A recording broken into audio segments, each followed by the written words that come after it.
The Central Club. Do you ever get sweet tooth or just fancy a treat? Or maybe you're just on the munchies? I know I do. Go and check the local Boss Man bringing you global flavours at Boss Man Sweets and Treats at Kylium Road, Newport, MP19. Also available online and coming to a store in Cardiff very, very soon. Do you need a work uniform? Want to start a clothing brand? Or maybe you have a football kit that needs a logo printed? Well, if I was you, I'd get in touch with the Re-Inspire Printing Company down Treforest Industrial Estate for the finest printing and embroidery in Wales. I use them for my custom-made mankini, but you could use them for t-shirts, hats, hoodies, and many, many other things. What's going on, people? Welcome to the Central Club. This episode is brought to you by Re-Inspire Clothing and Boss Man Sweets. Today we got a great guest. Very grateful to have him down.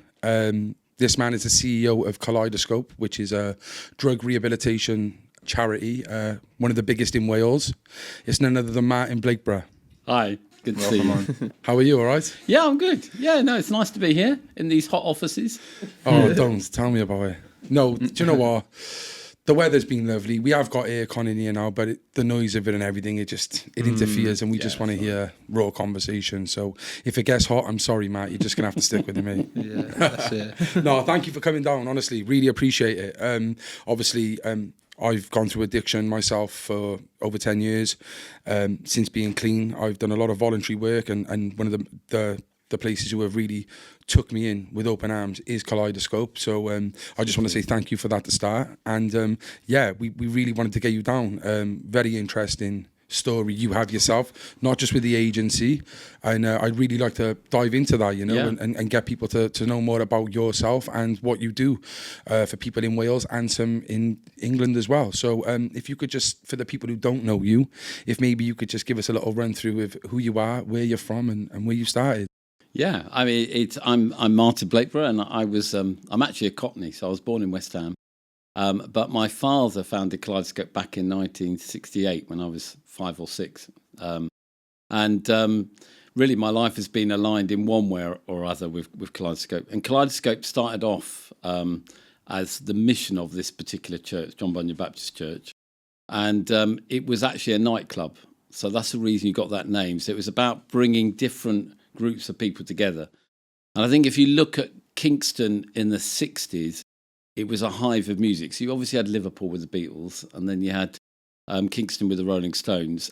But it was more than that. It was a strange place because you had, even up until the 80s, 90s, you had Teddy Boys. It's about the only place I know that you got Teddy Boys. You weren't like the slick back sort of. That's 50s. Like, I know. Yeah, and they had their school. own pub. They called the Swan. And it was like right by the university. And they'd all go there. And then you had a little cafe in New Malden, which was called Smoky Joe's. And we had a nightclub called which is Kaleidoscope. And then they had a Saturday disco, which I used to DJ on when I was a bit older. And it was, Go and have a little dance as well. It was, yeah. It was one way of getting the girls. But, it was like rockabilly, punk, and disco. all in one. Yeah. What was that genre called? Oh, was it just they just mixed it, song to song? Because it was the only place that rockabillys could go to listen to rockabillys. It wasn't rock and roll; it was definitely rockabilly. And then the punks didn't have anywhere to go, so they would they didn't like each other, but at least they could listen to some of the music. Yeah. And some of the punk stuff like Sex Pistols, Rock Around the Clock was quite fun to play because it'd annoy everyone. And then disco, because they'd often bring their girlfriends along. And they wanted to listen to... Wait till the disco. end. Yeah. Or I was listening to bloody Heart 80s or whatever, and they had Reunited. I don't know if you remember that song, but that's like a classic song at the end of Disco Night. Yeah. Anyway. So yeah. At the end of the night, just grab a granny like. Yeah. A rockabilly grabs a teddy and gives him a hug like. Exactly. Grab a teddy. That was a good old day. Fascinating. That is really fascinating though. Like, normally you go to clubs and you might get the odd people who clash, but to have like 3-4 different walks of life, different genres of music together. Yeah, it reminds me of Quadrophenia, like on the beach with the punks, and it's just which one of was them. in Brighton. I mean, it wasn't that far away. Yeah, so I mean, you're looking at London in that sort of time, and the club was even more bizarre because that was like the Saturday disco, which is for under 18s, and the club was for anybody. But it was like in the old days, you won't remember this, but pubs used to close at 11 o'clock on a Saturday, on a Friday night. So no one had anywhere to go. So that's how Kaleidoscope came. It was had no alcohol was able to be served, but you weren't allowed to do that anyway. And it had really good food, but it was all vegetarian. Kaleidoscope was a vegetarian organisation, no meat, until we moved to Wales, where we got corrupted by the Welsh. Why was that? Welsh beef, man. Welsh lamb. Grass fed. That's obviously for no not stereotypical. What's it called? What's the word? Religious or no, you know, cultural. No, what's it called? Like where oh my God. Well, there's like one reason why. Like why they went vegetarian was because they didn't want to be.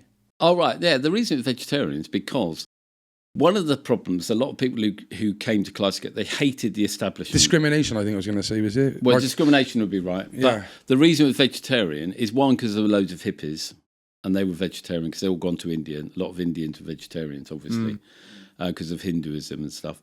But the other reason was that institutionalised. A lot of people we had coming to Kaleidoscope had either done time in prison, fallen out of the school system. They just didn't like anything that reminded them of school, hospitals, anything like that. So if you've got meat, you've got to have metal surfaces. So Kaleidoscope went vegetarian partly because it meant we could have all wooden surfaces. So it was much more homely club sort of feel. Wow. Yeah. You thought about everything to the T then, really. Yeah. That's so good. Well, it was good. And we also had some good bands. I mean, again, you know, there was Hawkwind. Hawkwind were a band who did Silver Machine. People might remember that. But we had their offshoot playing there. We had quite a few, local bands. Even Billy Braggs played at Kaleidoscope, and a bloke called Jonah Louie who did Stop the Cavalry. Okay. The Christmas sort of hit. Oh, yeah. See? I know, yeah. Bloody hell. And you never... Anyway, the kitchen at parties. But he played at Kaleidoscope. So there's quite a lot of people who played, at the venue. So is that the song, You'll Always Find Me in the Kitchen at Parties? Yeah, that's it. Oh, my days. He played at Kaleidoscope. That's where he started his career. Wow. Well, wasn't the only place he played. That's insane. Yeah, so it was quite good. I always do the washing up. That one, isn't it? Yeah. And as I say, we had our own CD, Kaleidoscope CD, which was that Greatest was launched. Hits.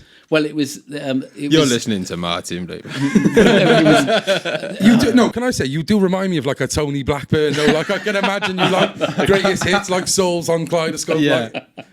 We're now getting to the end of the night. So like it's called the discotheque. It's good. But yeah, no. So music has always been a big part of what Kaleidoscope has been about. Food, and the other important thing is coffee. Yeah. So we never had. My dad was really keen on coffee. So you had all these people who were like considered by society to be down and out, or skinheads, or all the people that society didn't like. And no instant coffee was ever allowed. It was always like the coffee, proper coffee. Beans. But you got to remember that until about 15, 20 years ago, most of the coffee you get, there was no coffee shops. No, there was no coffee shops, no. No, you'd just go to a cafe and it would just be like this awful... In a machine, yeah. Yeah, instant. Greasy spoon, one sugar. That wasn't no Kaleidoscope. milk. That's nuts. And also, the good thing about being vegetarian, there was no burgers. It was all very, very home. It was cooked from scratch. But the other thing that Kaleidoscope did, and the reason it got into drugs and alcohol, was because... in the Friday night club, you'd have all these people coming from all totally different backgrounds. But a lot of them we were quite, for some reason, popular with the Hells Angels. And there's a big story behind them and our connection with them. But they were really helpful because effectively they were the toughest gang. You don't mess. I mean, in our area, they were the Road Rats, but they're sort of a chapter of the Hells Angels. Faction of them, yeah. Yeah. No one messes with them. So in terms of like keeping all these disparate groups, the staff could do so much, but not really. But if it kicks off, and the Hells Angels. How did you end up like linking up? What's the story there? You connected? Well, it wasn't deliberate linking in. It was more that they wanted somewhere to go with their mates after the pubs had closed, and they decided that actually they would go to Kaleidoscope. Wow! So it fell on you a bit. Yeah, they sort of fell, but then they also knew because the police would come round quite a lot to Kaleidoscope, because in those days, it's funny, we work a lot with the police, but in the early days of Kaleidoscope, we were at war with the police. We hated the police as much as drug use and anything else. It was so bad that the police came into Kaleidoscope and we were doing medical services then. It was so bad. They came into Kaleidoscope, they strip searched all the staff, arrested loads of the clients. They went through all the medical records and all this lot. It was just horrendous. And we took them to court. Actually took the police to court. Because police aren't allowed to have access to your medical records. Wow. Did you win as well? Well, it was really... I've got to actually remember. I've got actually all the documents about it. Yeah, I mean, effectively, they couldn't... They wanted to close us down when we weren't going to be closed down. It's kind of like change, isn't it? It's changed. Like, no one else is doing what you're doing. It's like you're condoning something bad. These unsavoury characters, these undesirables. Exactly. They don't want that, especially in a place like Kingston, No, and in a Baptist church as well, which is quite conservative. Yeah. And the reason why they were anxious about this, because we'd have a nurse on duty, first of all. That's how it started. And they would provide sexual advice to people. And what happened was you had the club all buzzing, all the music and all the food and all this lot. And people still drunk, so they come from the pubs and stuff like that. And then the minister's office was turned into a surgery. So the nurse would see any, particularly young women who wanted contraception advice, because you're in a period of free love. But what people forget is, in those days, everyone had a family GP. So you're going to see your family GP. Say you're a young girl going to see your family GP. You wouldn't have any confidentiality. So you would see about going on the pill, for example. Your whole family knows. The whole bloody family knows. Because the doctor, when he sees your mum, we're going, oh, you had oh my God, how do I explain that's that? Awkward. Please don't tell Dad. I won't. You know your daughter.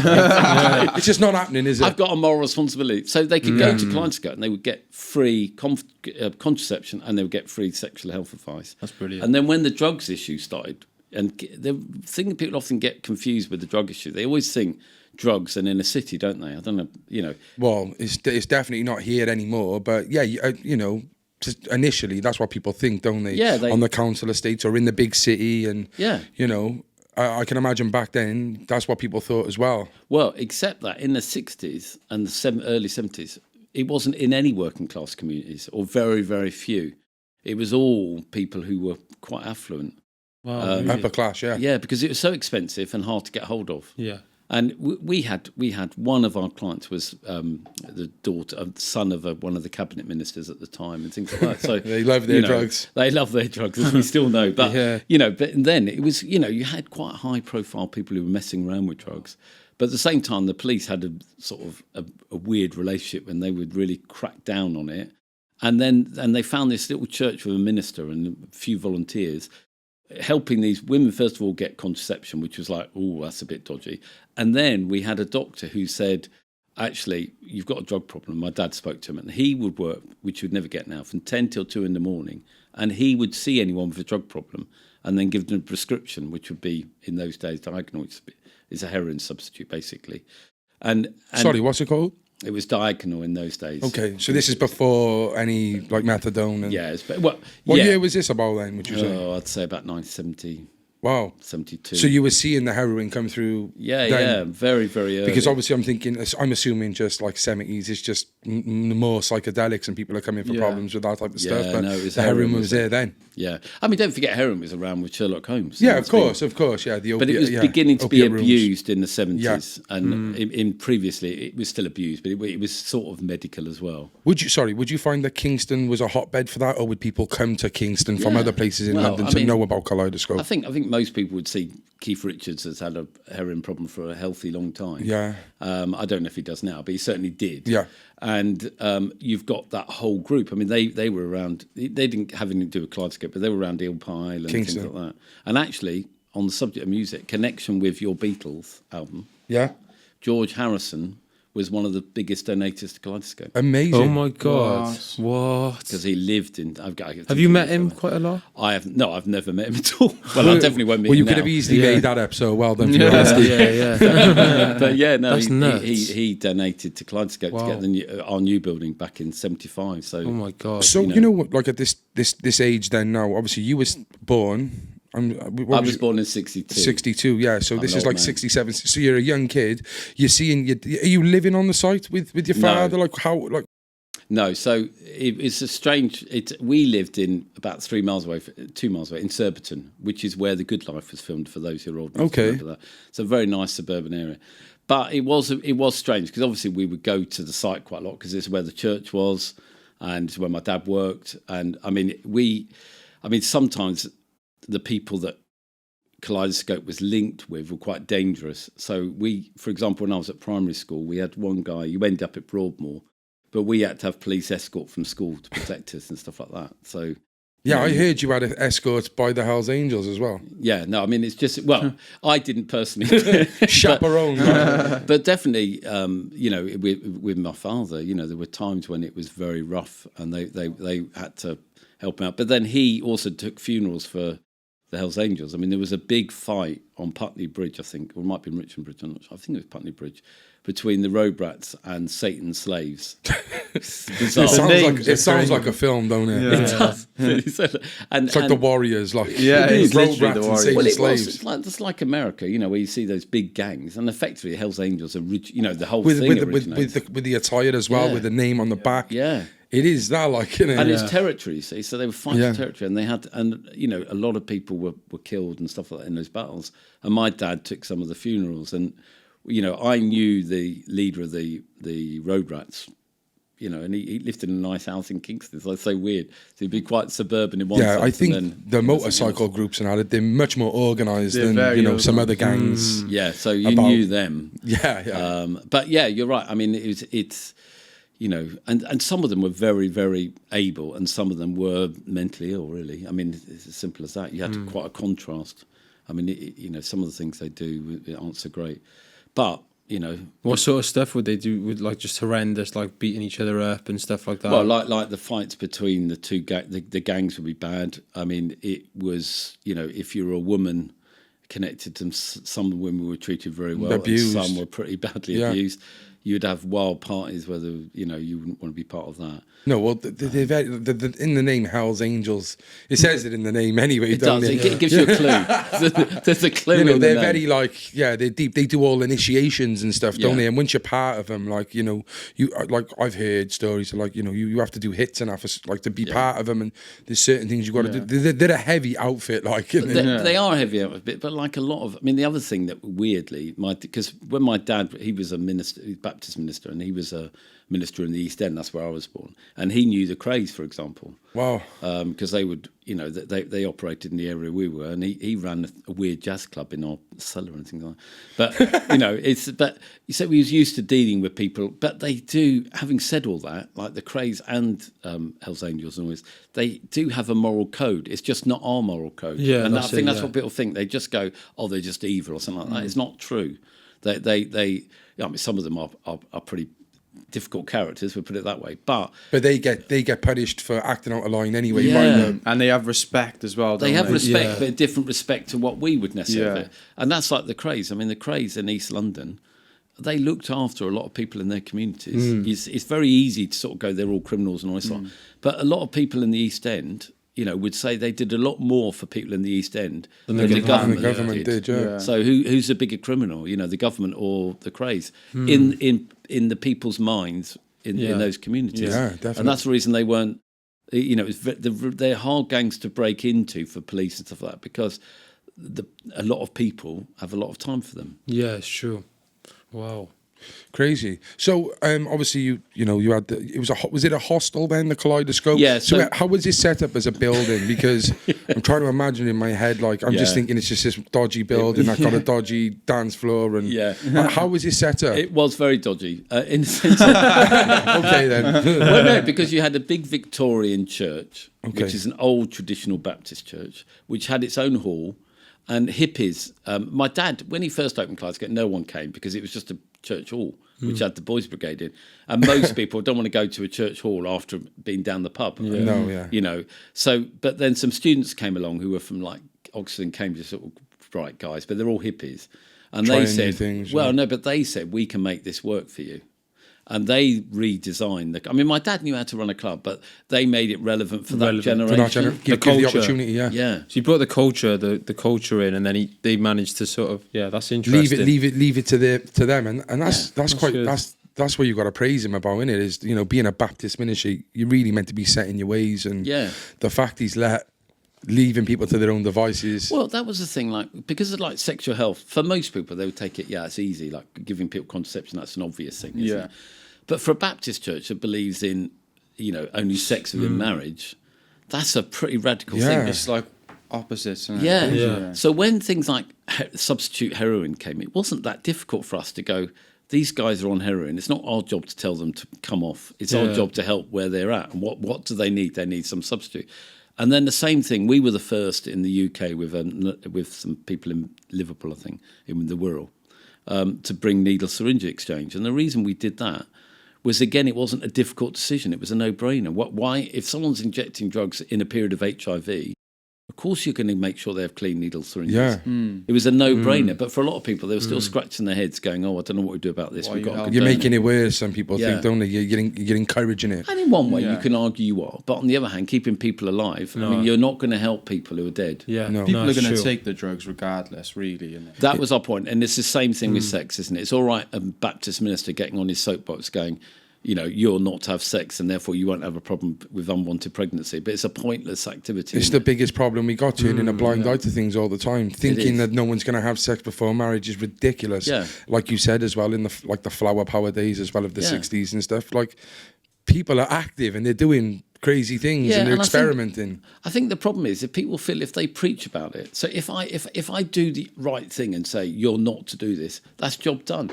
Well, it's rubbish. And that's the thing with drugs, isn't it? At the end of the day, the reason we got the wrong drugs policy in the UK is because we're too busy telling people what they should be doing, but not actually accepting what they are doing and then trying to protect people. Yeah, that's interesting. You know. The human mind's always like curious of like, innit, you know, it's like even when you're a kid, me and you were saying about smoking weed and stuff when you're a kid, like you just see your mates doing it, you just it's easy to just normal, family, like what are your peers are doing really. You just follow the steps, don't you? Yeah, I think it's very, I mean, for me, because it's like weird, because I remember the Sunday Times, because I was on the advisory council for misuse of drugs for the Home Office, which sort of sets drugs policy. And I was on there for like 9 years, but it was pointless because the government just ignored us anyway. But, you know, things like the issue of cannabis, I was arguing for it to be decriminalised, which I still hold to. But then we managed to move it from a B to a C, which meant it was... it's good. It's a win. It was a win, in my view. And then the Sunday Times rang everyone up who was on this council and they go, have you ever taken drugs? And the weird thing is, for me as a drug user, I think probably the only person who's never taken cannabis. I've never taken heroin, never taken cocaine. And people go, well, how can you work in drugs? I say the problem is the context. So you've got to remember, I'm brought up in Kaleidoscope. And I didn't even drink alcohol until I was 18, 19, because a lot of the people you're seeing like... Do you drink alcohol? No? Yeah, I do drink alcohol. Like a little swish. Yeah.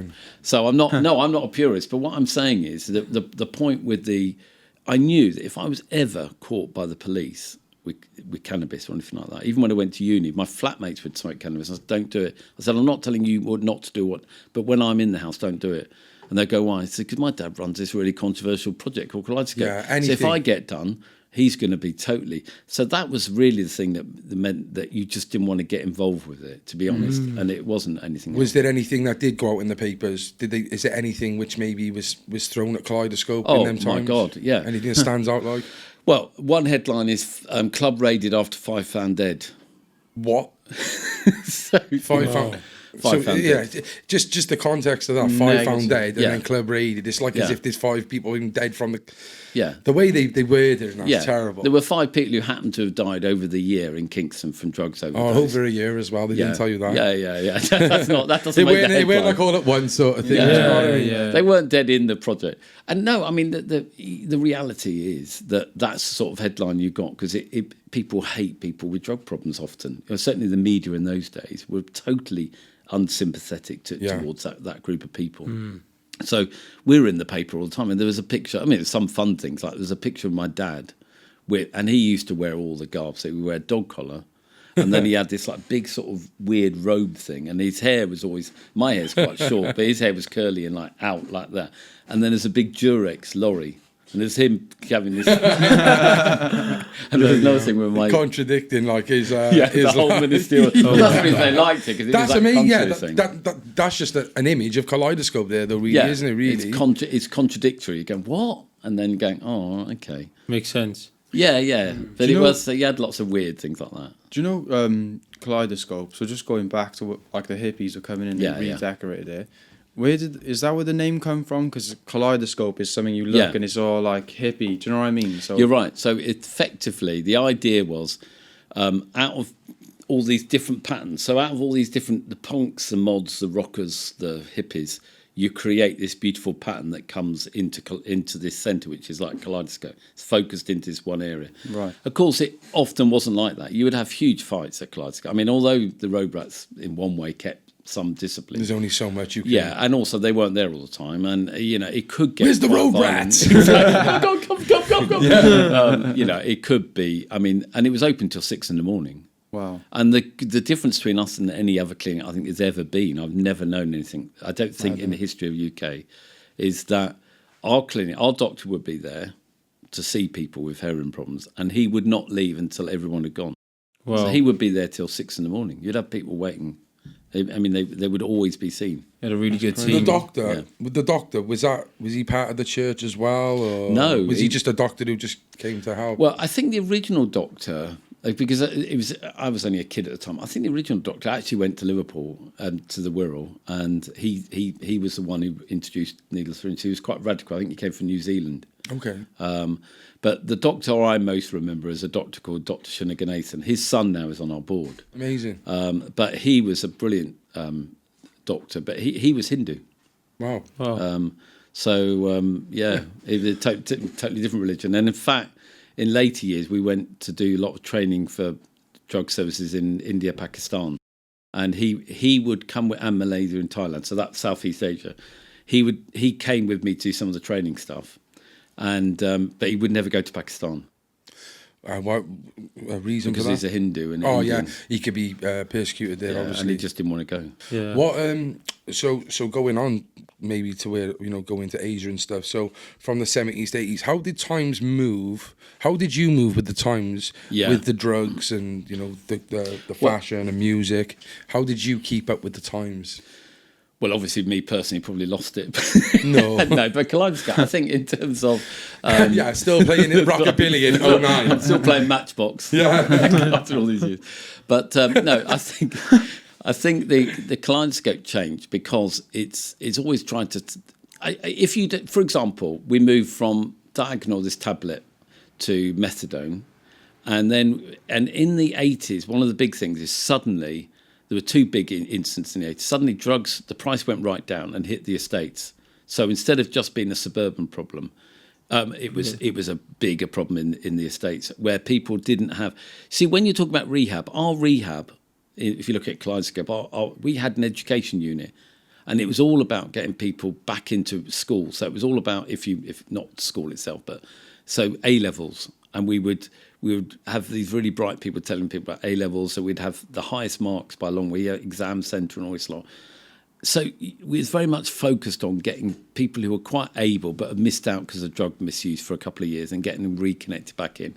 Brilliant. They had wealthy families, so again, they could connect back in. Yeah. When you're suddenly taking people into your service that have mental health problems, they're coming from a state, they've been abused when they were children, they've got very low self-esteem. Mm-hmm. All these things, that's a very different service you've got to provide.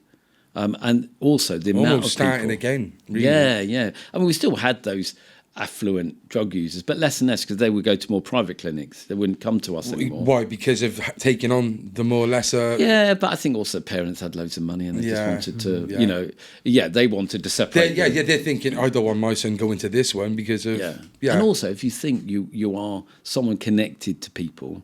You don't want people knowing. You don't want people knowing. So if it's a relatively elite group coming for drug treatment, it's okay. But the minute you've got someone, and then you've got police, and you've got media interests, and media are always around, So I think that was a big difference. Did you take all that into consideration when you changed over to taking on everyone? Yeah. Because business could have been good just with the privates, the more affluent people. Yeah, I mean, we never were private, but they moved into private. Okay. But where it changed was the numbers and also the what we had to provide services to people. So we started moving to things like, in Wales we have Cyfle Cymru, sort of.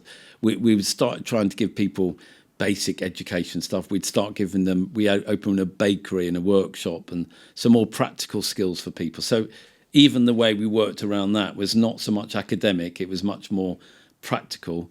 And I guess also that we had to open the club was now open every day in at lunchtime, so people would always get a lunch. So it was much more feeding people. So, and the other thing is the methadone move was major because suddenly you're dealing with about 50 people, and then you've got 400 people. What was the worst case that you ever seen? What was the worst case you've ever seen in terms of drugs? That's a tough question, I bet. I don't know if there's been I think, What's some of the worst cases you've ever seen come through the door? And how I suppose they're the ones who die, aren't they? I mean, to be perfectly frank, one of the things that was personally quite painful was a friend of mine's son got involved in drugs and alcohol and had mental health problems and learning disabilities. We managed to house him in our hostel for quite a few years, eventually got evicted, and then he committed suicide 6 months after. Oh, gosh. You feel that quite painfully. That's like, that's a lot of people suffer in that way. But obviously for me, it was like, it's a friend, and seeing a friend's kid die is pretty bad. You see a lot of people just binging drugs all the time. You would see people gouging out all the time. And actually it's quite... Gouging, I haven't heard that word. Oh, sorry. People who don't know, gouging is when you literally that. Collapse. Sorry. No, you're right, and you'd have people in the day centre would be out of it. Yeah. And as I say, there's incidences of murder, unfortunately, and a lot of our clients were, cuckooed, and it's sad. Yeah. It is. I mean, the very hard end of it. I don't want to give people the wrong impression. Like it's of course, but there's too many. What when did you kind of get the connection with Wales? Like, you're in Kingston, you've got this this controversial charity doing well, obviously. Did you have the connection with Wirral from the get-go as well? No. So basically, what happened was I went off from Kaleidoscope and was a community worker in Canning Town. Then I went to... I was a minister in a place called Waterburn, which is near Burnley.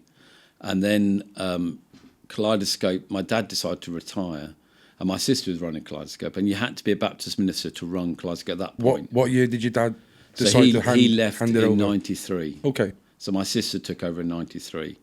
And I came back, and I always felt that Kaleidoscope had to be bigger than just Kingston. So that was the reason I was involved in quite a lot of international training and stuff like that, because we were quite unusual as a Christian-based project at that time, which we're not now, but we were. And in Asia, a lot of the projects were Christian, but they were sort of very evangelical, and also, which means they were mainly about converting. And the ones who were there, they were very 12 steps, so very about abstinence. And the EU, or European Commission, were very interested in Kaleidoscope as a church-based project. We was talking about harm reduction. And when you go to places like Pakistan, where you've got millions of people with drug problems, really, you can't. Yeah, well, it's totally different worlds as well. Yeah, you're right on the Afghanistan border. True. The idea that you can treat everyone through abstinence is just not viable. Can you explain just what abstinence is? Just because. Yeah. So basically, it's fine, because a lot of people. It's a lot of people who are particularly from a religious point of view, they want people to be back to where they believe they should be, which is they're not reliant on drugs anymore, and they're living socially conservative lives, so they're married with children, and they're living the wonderful suburban dream, but maybe not as hippies growing their own food, but otherwise they're working and they're functioning as normal, as whatever you decide normal as being. And I think with harm reduction, it's actually saying that we know, like going to the contraception thing, we know people are going to have sex and they're going to have it outside of marriage. And therefore, we need to keep them as safe as we can. So you're talking about drugs with harm reduction. It's very much that we know people are taking drugs. We would like them to modify their drug use, but ultimately that's for them. We can give them the tools they want it, but that's not we can't stop them doing it. But what we do want to while they're taking drugs is keep them as safe as possible. Yeah. So you give them a substitute instead of having them forcing to try and get heroin, often on the illegal market, and they get involved in crime, and you cut all that out by going, okay, we'll give you what you need, which is a substitute. And we'll try and give you training and something. If you want it, if you don't want it, don't have it. Yeah. And just to try and give them tools that make them cope better.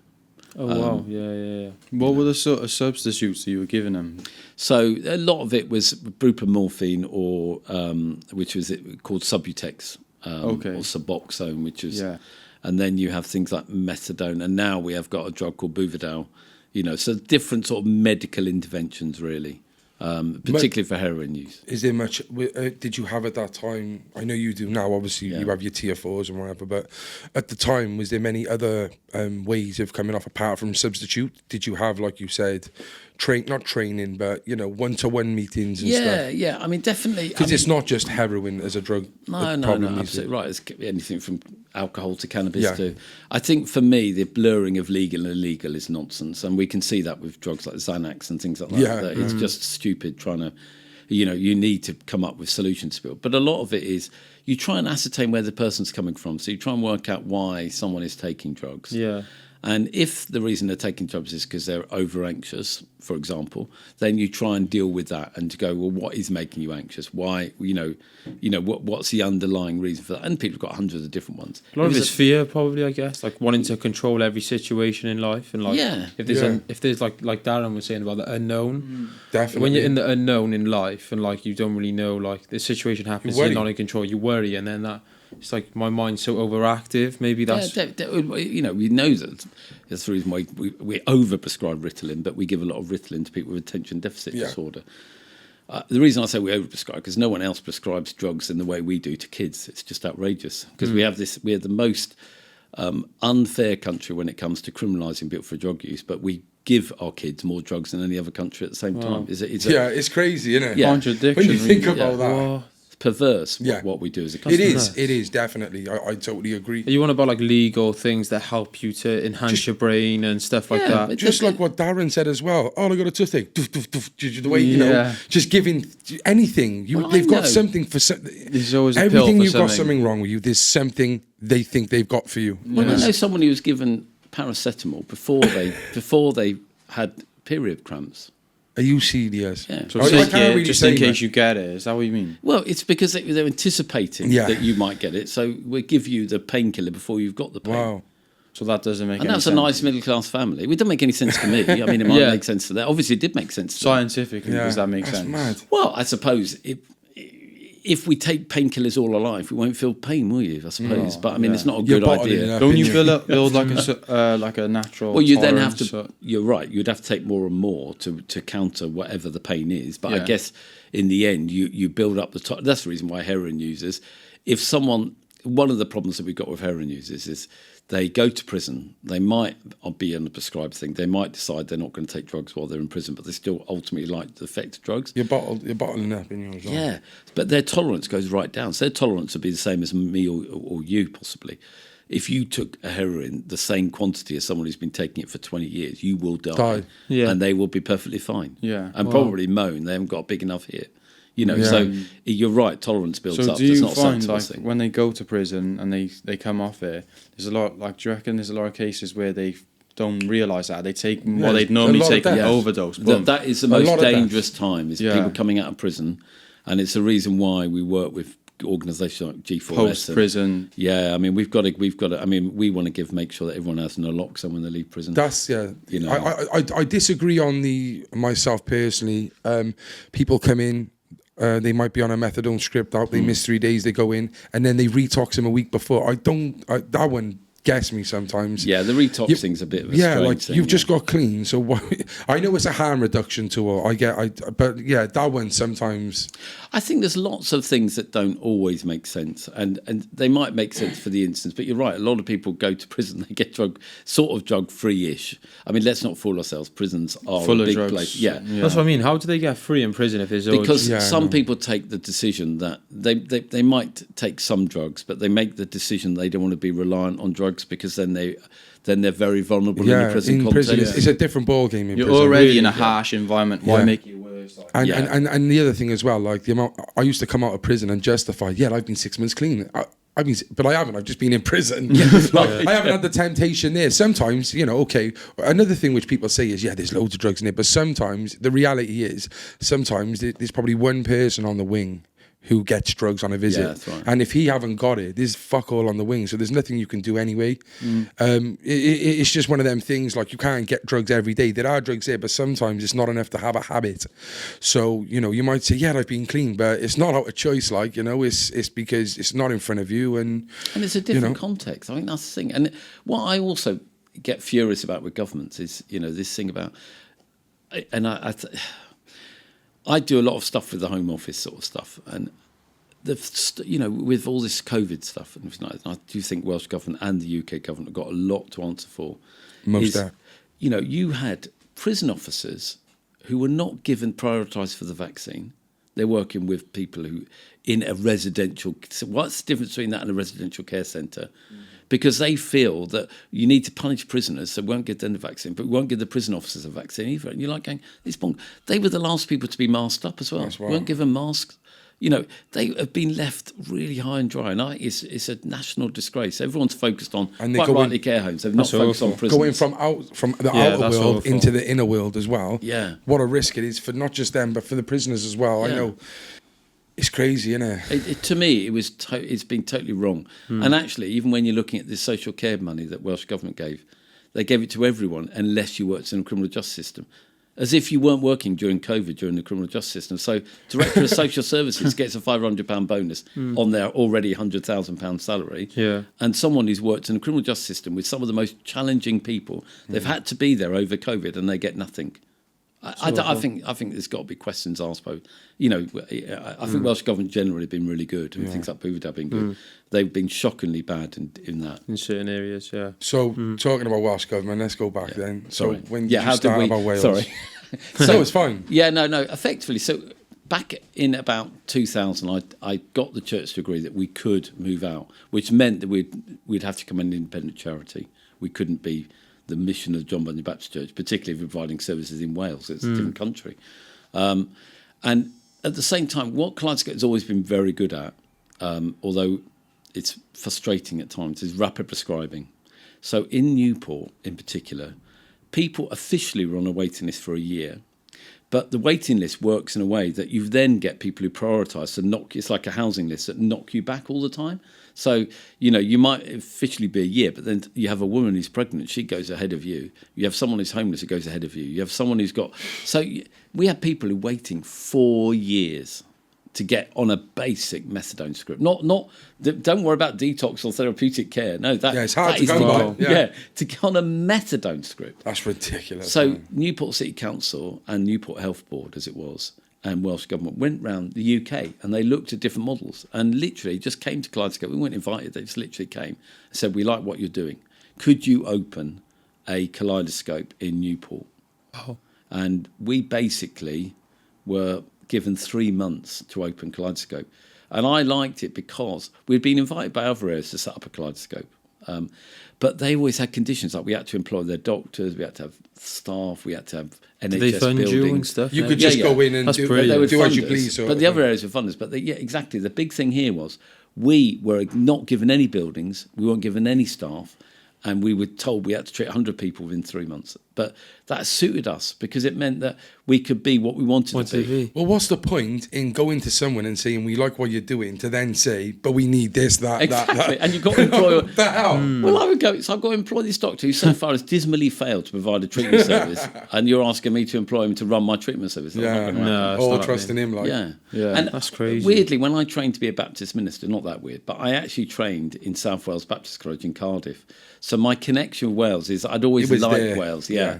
And I'd done a lot of preaching in Wales, not that matters, but you know, it meant I had a feel for Wales.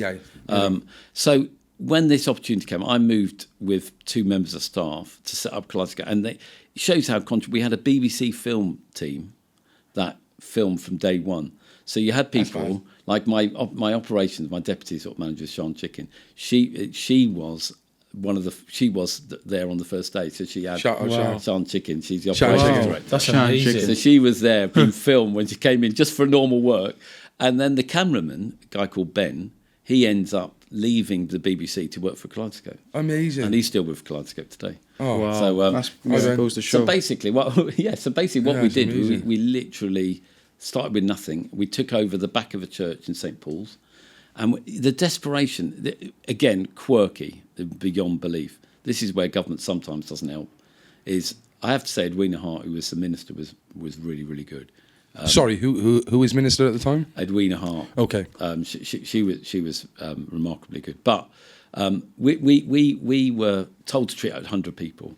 We had about 350, 400 people within the year. And we were told we weren't to treat that many people. And I was going, why? We're not asking for more money. And they go, look, you're undercutting anyone. No one can meet those prices. So effectively, you're going to get a monopoly. And I'm going, all we're doing is just treating people. We're not asking for anything. No, we want you to cut your numbers. We didn't cut numbers, really. We moved it to about 350. But it was so bad that people from Tredegar, because in those days, which I don't think was right. Everything in there. Well, we made people come in every day. So if you were on methadone, you would come in every day. Well, that's a bit harsh. It is harsh, particularly if you live in Tredegar and you've got to come to Newport. And most addicts don't travel, drive. They don't have the money. No, they did, obviously, because there was nothing there before you. Exactly, no, you're absolutely right. That shows how desperate it was. It was here, It was wrong. It was wrong. I mean, we couldn't do anything about it because we were the only people who would treat them. Of course, yeah. But you're right, it is totally wrong. I mean, the next centre we opened was actually in Tredegar. In the city. Just thought about them, fair play. But all I'm meaning is, you're absolutely right when you say it was wrong. But it was even wronger that those people for so many years didn't have nothing. Yeah. And that doctor I told you about in Kingston, one who would stay till 6 a.m, right? He was our first doctor in Newport. So he would travel from Kingston to do surgeries, and he only did it for a year until we found a doctor, which is in the end we ended up with Mohan. But we're not insane. We ended up with Mohan. What was the difference coming from? What if you look at them side by side, Kingston and Newport? It was massively different. Well, Newport isn't Kingston. I mean, no disrespect to Newport. You're right there, yeah. But Kingston is very posh, and where I live in Monmouth is probably quite posh, but Newport isn't quite a Monmouth. It hasn't got a Waitrose for one. Yeah, you're buggered. You're buggered, mate. If you haven't got Waitrose, you're buggered. They go to Monmouth. That's where they go. That's a big... So, but yeah, no, I mean, also, because people couldn't get into treatment, the doses people were on were very high. You're going back to that thing about your tolerance. So they've been taking illegal drugs for many, many years and no prospect of getting off. So we were prescribing much higher doses. But the nice thing about it, because clients get been in Kingston, it's like everything. After a while, people take you for granted. You know, so like the client community who used to come to Kaleidoscope, they get a script or they'd have to come in for methadone. My goodness, so people would just, even the ones who had to travel, which is totally wrong now, you'd never do it. But even the people who had to travel from Tredegar, they were just so nice. They were so grateful. And we're all in the back of a church, which was nice. It built our team was really tight. Yeah, tight knit. Go on. Sorry, Tom. So they'll be on heroin, and then I'll go into methadone, and then after that, then it's weaning them off the methadone, then is it and stuff. So what would you use after the methadone? Then would it just be like less and less drugs? And stuff? Yeah, I mean, you could use things like there are detox drugs like lefexidine and things like that you could use. Stomach cramps and stuff. Yeah, and you can use. It was called, wasn't it? Yeah.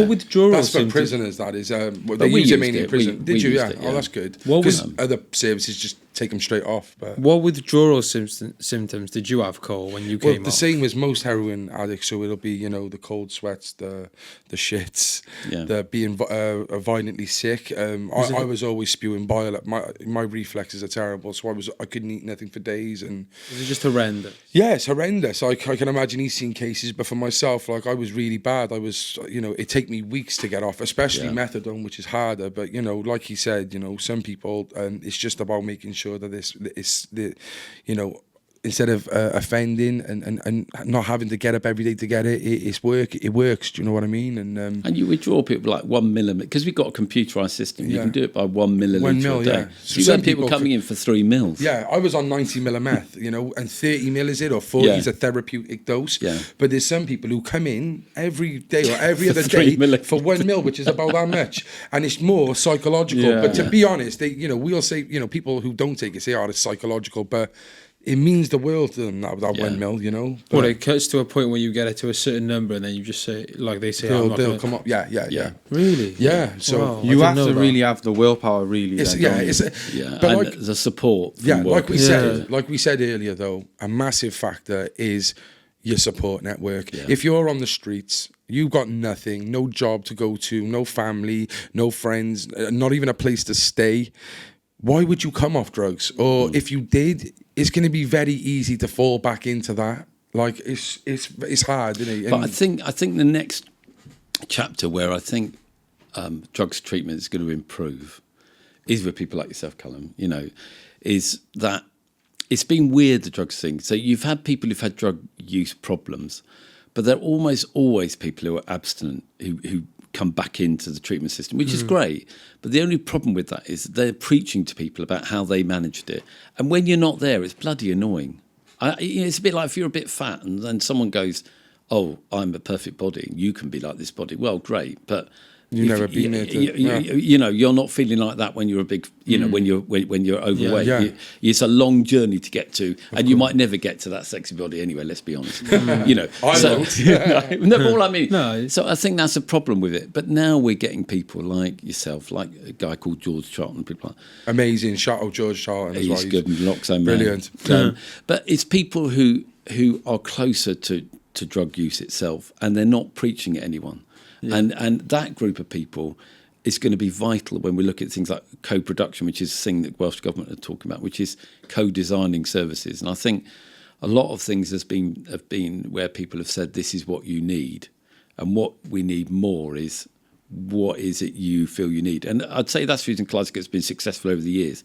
It's by not mistake, it's listened to people. But I think where Kaleidoscope can continue to improve is not just listening to people, but involving people in the decision making. And I would say that's probably, right now we've got a guy called Tony on our board who's a service user.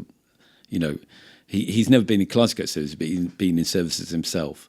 And I think, that's the first time it's Sunday before, but it's the first time we've tried to actively recruit people who've had problems with drug or alcohol issues. Okay. So I think it's a move. It's mental health have been ahead of the game. They've always involved people who currently have a mental health problem. I mean, again, it's fine having people who had a mental health problem, but it's much more powerful having people who are still struggling with mental health problems. Yeah, 100%. Why do you think people? What are the main things do you think makes people fall into that, like taking heroin and taking these harsh drugs? What do you think that stems from? Well, my dad, many years ago, wrote this book called No Quick Fix, which you can't get on Amazon, so I'm not trying to promote it. Plugging it in. Plugging it in. But he identified like 5 core things. But when it comes down to it, it's still what the government recognises well is one of the main things is childhood trauma of some sort or other. You look at a lot of our service users who can't get to recovery very easily, and the trauma on that. I mean, you would have seen people you spoke to when you were using yourself that when you look at their family history, it's pretty horrendous. It's embedded in them. Do you reckon there's any steps you could put in place to stop people going down that path? Well, one of the things you see, drugs education in school is absolutely pointless and useless and stigmatising, because the problem is you have these people going in like police or some ex-user telling about how bad drugs are and you need to come off drugs and all this. What they forget is a lot of the kids in that class will have parents who use drugs. So what's it say about them, their parents? It makes them feel even worse. And also a lot of it is bullshit anyway. I mean, we know that some people do manage their drug use and they manage it pretty well. So, to stigmatise everyone in one category is perverse as well. Yeah. Some people can still function whilst taking these sort of drugs. Yeah. Like people are still living, I guess, normal lives really. And some people can't recover. I mean, that's the point. There are really good examples of people who go on to do podcasts, or do other things. Rondine, who runs my service, she would be someone who said, she had a drug history, and it's sort of that with her brilliant brain and all this lot. She's amazing. She is amazing. Yeah. But I think you've got to get things in perspective. There are a lot of people who will never recover. I mean, Amy Winehouse had every possible therapeutic intervention that money could buy, but it still didn't ultimately save her life. And I think we have to accept there are some people that's the reason harm reduction works. There are some people who just cannot deal with that trauma, and you can have the best therapists in the world, but whatever that trauma was, and I don't know what it was in Amy Winehouse's case, for example, but whatever that trauma or mental health problem is, that can't be solved, and the way of dealing with it is heroin. And actually, what's the problem with someone maintaining themselves if they're keeping themselves safe, and if we can keep themselves safe? I'd prefer everyone to have a perfect body, to have a perfect job, to have the perfect family situation, whatever that might look like. That's the ideal. But life isn't all about ideals. It's about how we manage given the circumstances. So like the guy that I told you about who killed himself, the ideal thing is we could have given him a bit more support. But he was never going to... He looked at his life, and his life wasn't great. Another example, I used to play football with a guy who was an alcoholic. He would have to have 3 cans before he played. Absolutely 3 cans. If he had 4, he was useless. If he had 2, he'd be clucking by the second half. Oh my God. He was a good left back, though, in fairness to him. And then he got with this girl and he decided he was going to detax and all this lot. And he did. He went to a detox thing and we helped him and all this lot. He then came back to Kaleidoscope because his relationship broke down. And then I remember him saying to me, he said, Martin, I've got myself drug-free, or alcohol-free in this case, but I'm still not happy. I've got nothing. And he died within 6 months. What? Killed himself? Well, he did alcoholism. Sad. So sad. He carried on. He went back to drinking. He went back to drinking way too much. He gave up his football, which is a deadly thing to do. So I guess some people, even though they get to that space, then it's like they're still lacking purpose or something like that. It's purpose. I think that's the reason why a lot of people go, why does AA work? Why do some of these Christian rehabs work? I mean, I personally am not a 12-step person, and I'm not a person who believes that religion is a solution to your drug or alcohol issue. But what I would say is for some people it is, because it gives them purpose. I mean, the 12-step thing where you go every week for your, or whatever, you go and you have a sponsor. And if you go to church and you get, when you talk about purpose, the idea is a higher power and someone looking after you. If you've had no family and someone's telling you you've got God who is like this all-loving father or parent, now you wouldn't necessarily say father, but you know what I mean? That's hugely important for someone who's never had family. Yeah. And the fact that or you've had family but they've been abusive to you, but you've now got this heavenly body that's looking after you, and you can go and spread the word and you can change people's lives. Well, of course that's going to be massively impactful.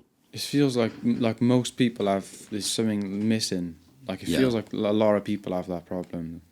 Yeah, and it's how you feel it. I mean, I know families where you've got one person who's an alcoholic, one person who's a Christian, and one person who's a workaholic. They've all got addiction issues. So so you can follow a pattern there, can't you? I guess really everyone's addiction should be like your own self-worth and getting balance within your own life. Yeah, But also maybe if you've got an addictive personality, maybe you train yourself to a slightly less damaging. So you could, for example, decide that I'm going to do fishing, and you might say I'm not obsessed by fishing, but there are people who are obsessed by fishing. Sure. Yeah. And if that feeds your addiction, it's a relatively harmless addiction. I mean, I get upset. Like, we're both football fans, aren't we? Yeah. I don't know about you guys, but yeah. So I get upset when Chelsea lose. why the hell does it really matter to me if Chelsea lose, really? Or, Pride. It is, but it's also, I invest a huge amount into a football team, which actually is owned by a Russian billionaire, which is it's not Chelsea no more. It's not the place no more. The same with Liverpool, it's owned by an American owner. You invest because for me, it sort of means if I'm really stressed, I move some of that stress onto something else that isn't me. That's what I'm trying to say. And I think there can be things where you can train yourself to be addicted to something that was probably healthier for you. Yeah, but you've still got to be recognised that you've got an addiction. Yeah, that's interesting. So like I run. I don't always like to run, but I do run because for me it keeps me fit, and then I get down if I don't do my running. Yeah. So in a way that becomes an addiction. That's your addiction. Yeah. And that's your way of dealing with stress. But you've still got to manage it. If you're not careful, you'll be doing like Eddie Izzard and doing marathons every day. I'm like that with reading. Like if I don't read a with book, stilettos on, sorry. I'm like that with reading. Like if I don't find time to read in the week, my mind is just fried. Exactly. I can't think properly. Like everyone's got an outlet, haven't they? Like everyone's got that something. Which, I think that's the point. It's not necessarily. It's like the podcast for you has been like. It's like my baby. Like this is what makes me literally tick. Like and my job now as well. But I think where you're absolutely right though is that thing about. It's about moving yourself. You talk about purposefulness, isn't it? In a way, it might be investing in something that isn't really that important, but you invest in it because it gives you a sense of purpose. It gives you a sense of belonging. So when you're looking at a football team, it's ludicrous. Why do you belong to Chelsea? You don't really. No, but you feel you're part of that community, and you can talk to. What's important is you can go down the pub, and you can, or maybe not if you're trying to be alcohol free, but you can go somewhere, coffee bar, and talk, and you can talk. You can talk to people about football. You can talk to people in the office about football. Yeah. And I remember one of the things that for me is wrong with addiction fields is, I actually felt when we had quite a lot of anorexics, but they had in the hostel we had different floors, and we never had people with the same problems in these floors. So it'd be like an anorexic basically on each floor. It's bizarre, not deliberately, but it's almost be like. And no one was interested in an anorexic's eating. So people didn't talk to her about her eating. Yes, she'd have a therapist who would specifically talk about it. Yeah. But you feed into that addiction when you've got everyone else who's like suffering with anorexia. You literally feed into not eating. So it almost becomes competitive. And I sort of think also, if you, like with drugs, if you only talk to people with drug problems about drugs, it's hard to snap out. Well, exactly. So actually a therapeutic intervention is talk about the football. It's talk about Coronation Street if they like Coronation. I hate Coronation, but if that's what they like.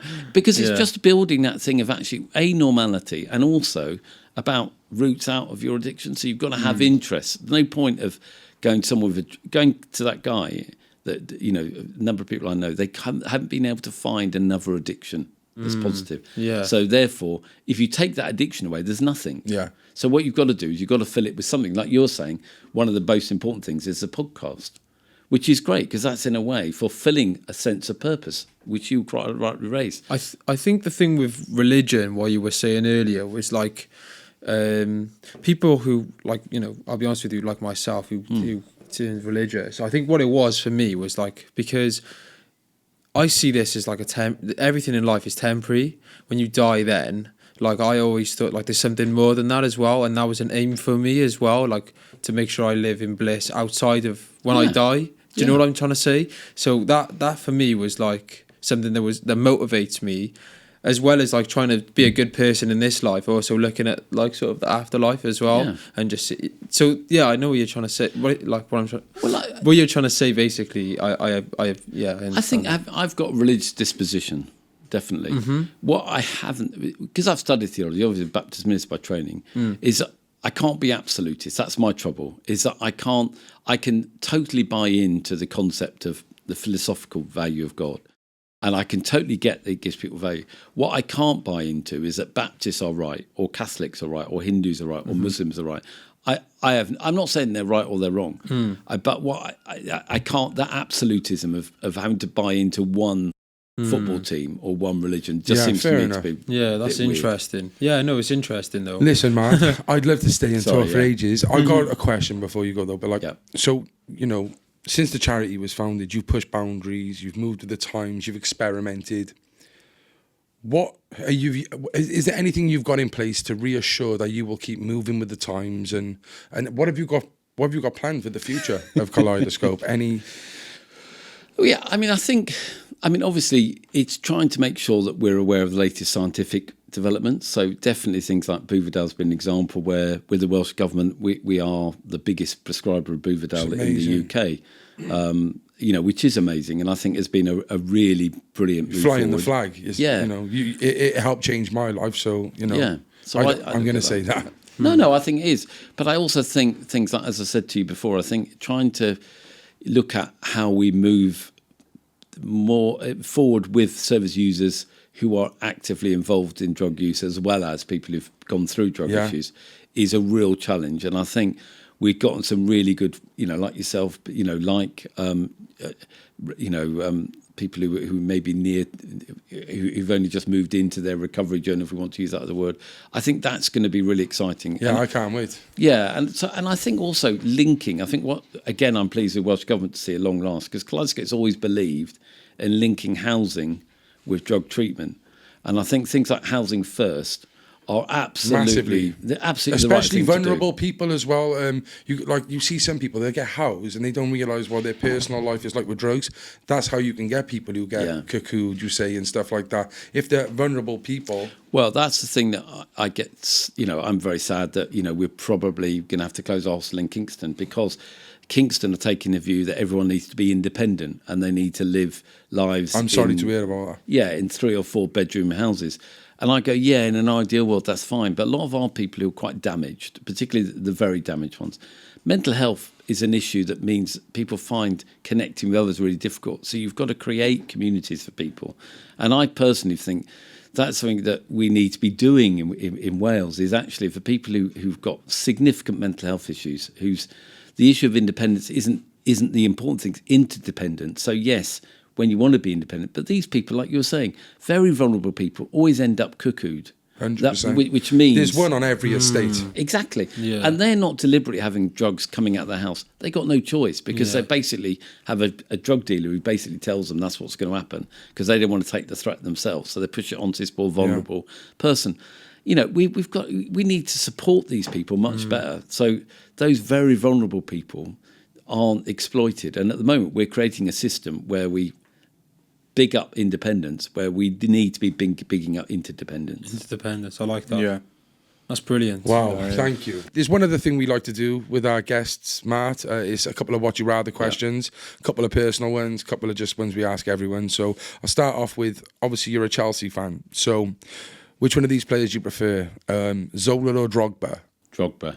Okay, and is there a reason behind that? Yeah, because I saw Drogba really struggling when he came to Chelsea, but he always worked his socks off, and then obviously became a legend. Okay. But I love Zola as well. Okay. And funnily enough, just on the Zola thing, Zola's son played in the same football club as my son. Okay, what, in Chelsea? Wow. In Chessington. Chessington, okay. Interesting. Not Chelsea. I'm surprised you didn't say Zola. Sorry. Another one then, Hazard or Lampard? Hazard, because I love the way he plays. Okay. Being a captain of Chelsea, you would have said Lampard, but I would, and I do love Lampard, and obviously he was someone who sort of came from West Ham. But I think sometimes the problem with Lampard is everyone thinks he's a homegrown player. Well, he wasn't a homegrown player. I'd say if you said Lampard or Terry, I'd always go Terry. Yeah, I was going to do Terry, but then I just thought, because Ard sounded similar. It does sound Hazard similar. and Lampard. I just done them. Sorry. Okay, then this is a tough one for you. Obviously, we're talking about areas now. So, what means more to you, Kingston or Monmouth? I would say Newport, probably, because it's where Kaleidoscope went. But I love living in Monmouthshire. I don't live in Monmouth. Okay, so Kingston or Monmouthshire? God.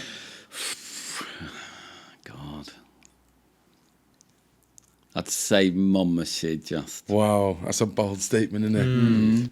It's a bit like the Hazard question. Is it because Kingston's shutting down, or you don't want to hold on to something, maybe? I think it's a little bit about holding up. I mean, Kingston is where I grew up, where I went to school and everything like that. History, I've got history. I was a local authority councillor in Kingston. I was in the cabinet and stuff like that. But I suppose I still look at it as part of my past, where Monmouthshire is my present. Are your boys Welsh then, or? Well, the interesting there is, right, my eldest, he moved to Monmouthshire when he was 13, and he is registered as a Welsh footballer. Oh, nice. And he, even though he now lives in China, he's still... When he went to England, he had to register... He became a teacher in Reading, and he still kept the Welsh registration. He had to go through international clearance to play for his team in Reading. And now he's in China. He's still registered as a Welsh player. Well, if he's good, make sure he don't go England. Well, sadly, he's a bit too old. He was spotted but he was too old, by the scout of Gareth Bale. Oh, no. Oh. Is that like the Southampton one then? Oh, Gareth Bale's one now. Cardiff. That's okay. Brilliant. Okay, then. You didn't make it, though. You was a punk fan, yeah? So which one of these you prefer, the Clash or the Ramones? Oh, Clash. Yeah? Okay. I love Ramones, and Baby I Love You is the best cover song, but the Clash are class. Okay. And they're British. This one I thought was quite interesting. Religion or rehabilitation? I think rehabilitation, probably. Okay, well, you could put religion in rehabilitation. Well, that's what I would say. I suppose all of us, and that's the reason I look at rehabilitation in the broadest terms. I think, as I was saying to you, when I stopped playing football myself, and I wasn't any great shakes, but when I stopped playing football, I became quite overweight, and I had to rehabilitate myself, I would say, in the same way as someone who takes drugs. So therefore I did running and did more exercise, things like that. I'm still not perfect weight or anything, but I think it's, for me, we all have to look at rehabilitating ourselves throughout our lives. I think religion is great, but it's only relevant for maybe a few people, not for everyone. Yeah, well, like we said, Tom, you live a healthy life, and you live by religion. Like we say, there's people who go, I went to a religious recovery centre, didn't work for me, works for others. So it's interesting. Thank you. Okay, so you do marathons. So are you a half a marathon or a full marathon? I prefer half marathons, but I've done... Everyone does. I've done 5 marathons. Well done. But I don't know if I can be bothered doing it. No? Okay. It's a long way. Fair enough. I can reveal that exclusively. 26 miles a long way. That's amazing. Fair play. And these all recently as well, are you? No, I've done them more recently, but I did do one when I was quite young. I did a London marathon when I was quite young. But I've also done an ultra marathon, which is like 35 miles. I'd probably do one of those more than I would prefer to doing a marathon now, because as you get older, your bones aren't so good, I guess, or whatever. And it's pounding on the roads when you do a marathon. Ultra marathon is on different so it's terrain. longer. Yeah. And also it's not this incessant...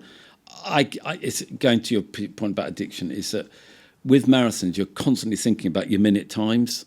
It's stupid, because I'm not trying to qualify for the Welsh team, but you look. I've got to do 7:30. You've got to do 7:30. Got to do 7. When you're ultra, it doesn't matter, because you've no idea what's coming next. So I actually prefer ultras. Okay, just some random ones then now. So you mild or a spice? Spice. Okay.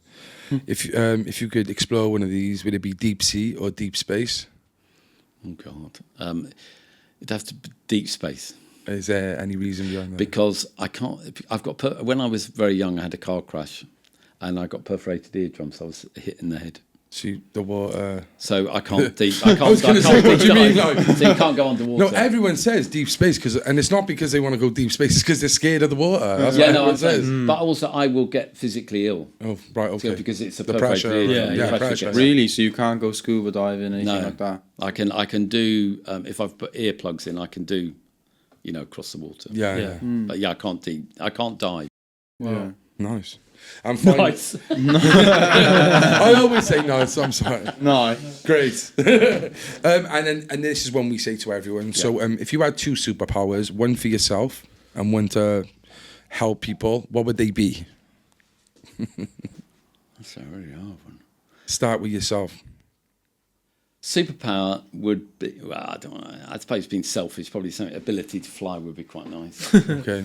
I know it's a bit of a rubbish one. It should be about saving the world. But, no, that's fine. That's what the second part of the question's for. Who would you, if you had a superpower to cure like humanity or for other people, what would it be? Well, if in my field, it would be finding a cure for, for people's addiction. But I think it wouldn't be a medical thing. It would have to be something quite complicated. Yeah. Okay.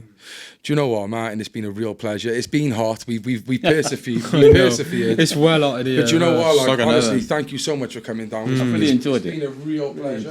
Really Thank you so much. And, Good to meet you. good. Thank you. It would be nice to see what happens in the future. I'm very excited to do this VAC job now with Kaleidoscope. Yeah, I'm really see how excited. that goes. And definitely probably get you down soon.